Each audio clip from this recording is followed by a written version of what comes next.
Here are two things that I want you to do. Two things that I want you to think about.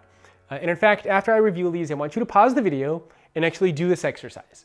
So the very first thing that I want you to do is to define these concepts, these phrases. I want you to define leader and define leadership.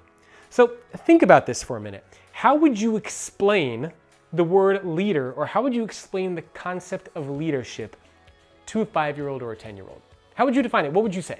It's not so easy for us to define and for us to think about, is it? For example, is being a leader about having followers? Is being a leader about someone who is able to achieve business results? Is a leader someone who is constantly doing the right thing? What makes a leader? Second is how you define leadership. So after you understand what makes a leader, how do you explain and define what it is that they do? So again, pause this video for a couple minutes, and we're going to talk about this as soon as you unpause. Define these two things, leader and leadership. Once you do that, I want you to go to this second step, and that is trying to define and explain who is a leader. So think about somebody that you look up to. Think of someone who you want to emulate, someone who you want to be like in the leadership world. Who is that person? Can you come up with a couple different names for who is a leader that you respect, admire, emulate, and want to be like? So go through, take a couple minutes, pause the video if you need to, and go through these two steps, and then we're going to talk more about this in just a couple minutes. I actually do this exercise all the time when I give my talk on the future leader to audiences. And one of the things that I like to do when we first start off the session is I get everybody to take out a sheet of paper and to write out and explain these two things. And then I collect the pieces of paper and I read some of these answers, and we start to look for trends in the audience.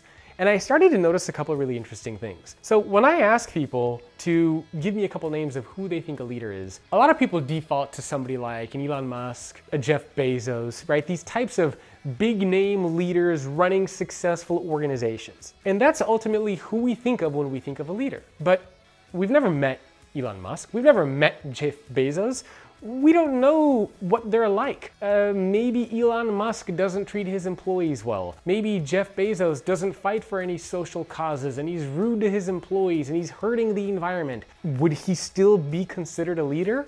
In other words, by doing this exercise, it reveals that oftentimes when we think of a leader, we purely think of someone who is getting business results. Somebody who is making a lot of money, somebody who's creating new products and services. We think about it in terms of dollars and cents all around the business context. For me, for example, when I think of a leader, I think of my parents. I think of my mom and dad. They emigrated from the Republic of Georgia, where they didn't have much money. They were basically poor when they came to the United States, and they were able to build a life for themselves, and a great life for me and for my family. That is who I think of when I think of a leader. And this is why it's important for you to understand this, because how you define and think about these two things is going to dictate the type of leader that you become going forward and how you think about leadership. So let's go back to this one. Right? You wrote down your definition of leader and leadership, and you can do this with your teams inside of your organization as well. And as a fun exercise, you can start to compare responses. So did everybody on your team, did everyone inside of your organization define this the same way? Did everybody come up with the same types of names, or did you start to see different names pop up? Now, kind of a simple framework that you can use, and I talk about this in the book, is how I might define leader and leadership. Somebody who's able to see that the world can be better than it is now. Somebody who can help create a plan or vision to move towards that better future. Somebody who can rally employees to come together. Somebody who is able to make that better future a reality.